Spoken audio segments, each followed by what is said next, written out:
بسم اللہ الرحمن الرحیم الحمدللہ والصلاة والسلام علی رسول اللہ وعلی آلہ وصحبہ ومن والہ اما بعد۔ قرآنی مناظر کا 13واں حصہ آپ کے سامنے پیش ہے۔ ہم سب سے پہلے دیکھیں گے حضرت یوسف کی زندگی کے کچھ خاص مناظر، جس میں بہت سارے سبق اور بہت ساری نصیحتوں کا سامان پوشیدہ ہے کہ یوسف ایک خواب دیکھتے ہیں اور اپنے باپ کو خواب بتاتے ہیں کہ میں نے 11 ستارے اور سورج اور چاند دیکھے اور یہ دیکھا کہ وہ میرے آگے سر بسجود ہیں۔ ان کے باپ کہتے ہیں، میرے بیٹے تم یہ خواب اپنے بھائیوں کو نہ سنانا، ورنہ وہ تمہارے خلاف کسی سازش میں لگ جائیں گے۔ شیطان تو انسان کا کھلا ہوا دشمن ہے۔ اللہ تم پر اپنی نعمت تمام کرے گا۔ یوسف کے بھائی آپس میں گفتگو کرتے ہیں، کہتے ہیں یوسف اور اس کا بھائی ہمارے باپ کو ہم سے زیادہ پیارے ہیں۔ یوسف کو قتل کر کے کہیں پھینک دو، اس کے بعد تم اچھے بن جاؤ گے۔ ان میں سے ایک کہتا ہے قتل مت کرو، اسے کسی کنویں کی تہ میں ڈال دو، کوئی راہ چلتا قافلہ اسے نکال لے جائے گا۔ وہ اپنے باپ کو آمادہ کرتے ہیں اور وعدہ کرتے ہیں کہ یوسف کا خیال رکھیں گے اور یوسف کو ساتھ لے جاتے ہیں۔ اسے ایک کنویں میں پھینک دیتے ہیں اور رات گئے روتے اپنے باپ کے پاس آتے ہیں۔ کہانی یہ گڑھتے ہیں کہ ہم دوڑ لگا رہے تھے، یوسف کو سامان کے پاس چھوڑا تھا، بھیڑیا اسے کھا گیا۔ وہ اس کے کرتے پر جھوٹ موٹ کا خون بھی لگا لائے۔ ان کے باپ کہتے ہیں یہ تمہارے جی کی گھڑی ہوئی بات ہے اور میرے لیے خدا کا سہارا کافی ہے۔ ادھر ایک قافلہ آتا ہے، وہ کنویں میں یوسف کو پاتے ہیں۔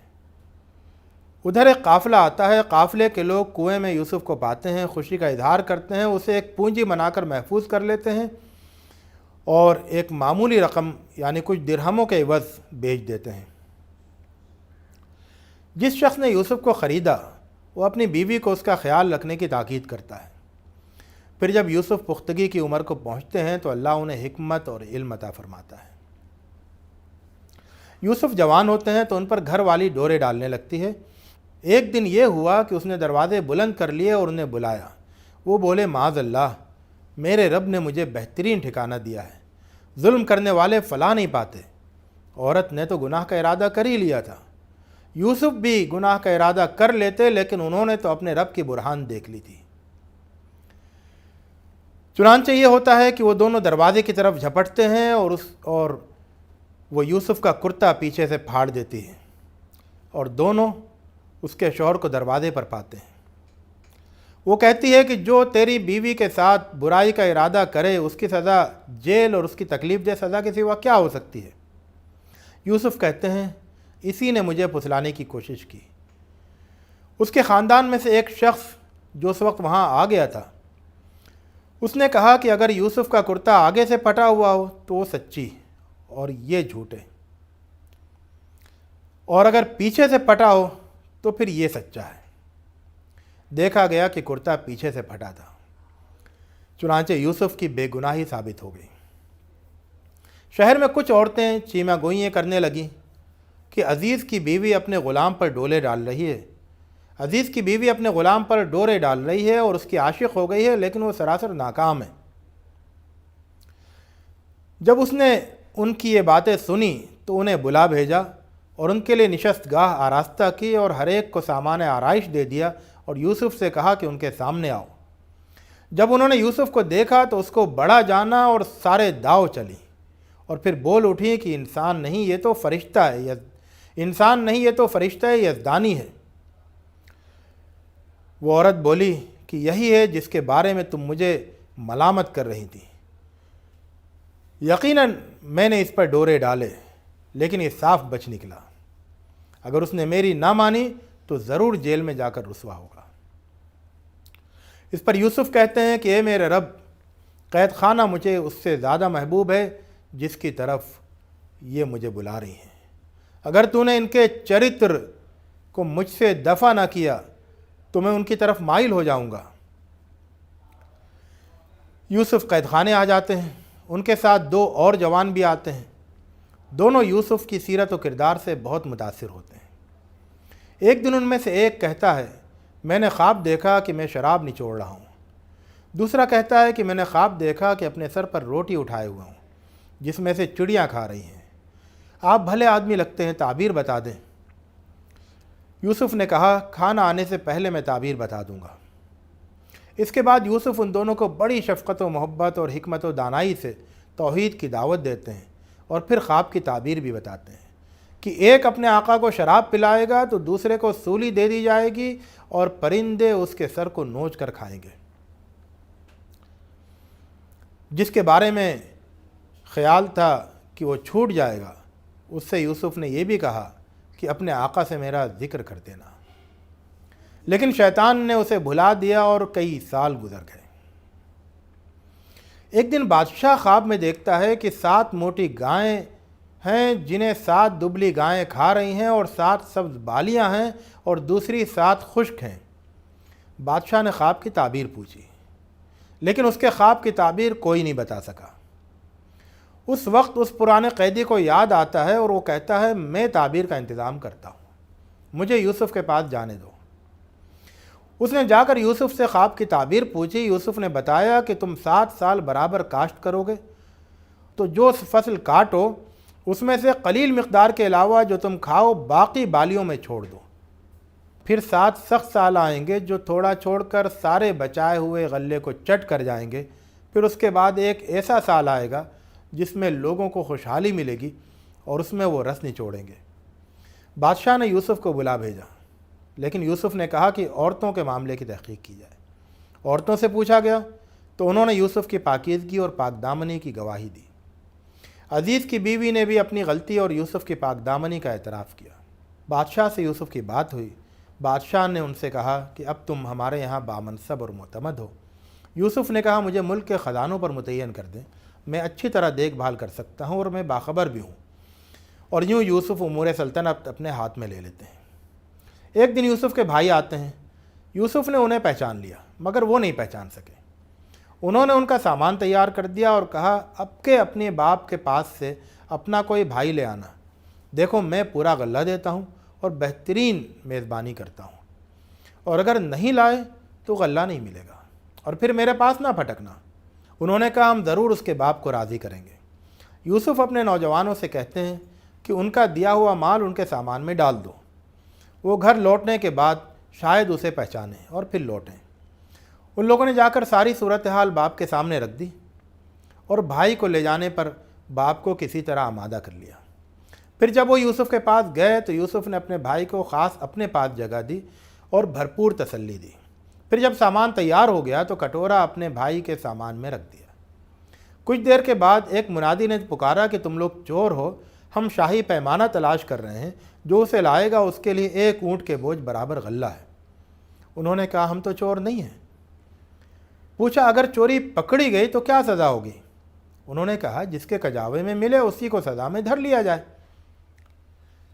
تھیلوں کی تلاشی شروع ہوتی ہے اور آخر میں اس بھائی کے تھیلے سے کٹورا نکل آتا ہے اور یوسف کی خواہش پوری ہو جاتی ہے اور وہ بھائی روک لیا جاتا ہے۔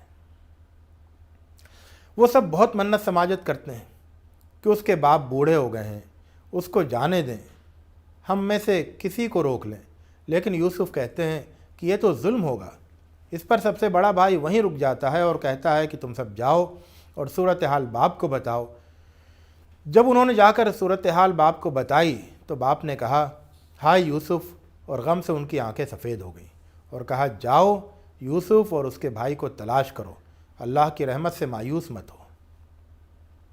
وہ یوسف کے پاس پھر آتے ہیں اور کہتے ہیں کہ ہمارے اہل و عیال بڑی تکلیف میں ہیں، تھوڑی پونجی لے کر ہم آئے ہیں، ہمیں پورا غلہ دیجیے اور ہم پر صدقہ کیجیے۔ تب یوسف کہتے ہیں تمہیں کچھ پتہ ہے کہ تم نے جہالت میں یوسف اور اس کے بھائی کے ساتھ کیا کچھ کیا؟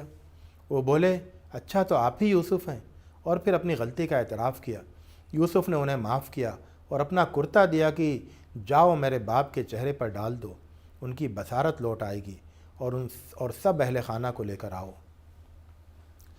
پھر جب وہ یوسف کے پاس پہنچتے ہیں تو وہ والدین کو خاص اپنے پاس جگہ دیتے ہیں اور انہیں تخت پر بٹھاتے ہیں اور وہ سب اس کے لیے سجدے میں گر پڑتے ہیں۔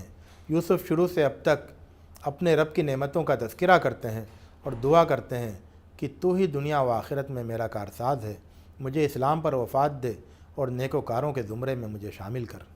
رب قد آتیتنی من الملک وعلمتنی من تعویل الاحادیث فاطر السماوات والارض انت ولی فی الدنیا والآخرہ توفنی مسلما والحقنی بالصالحین۔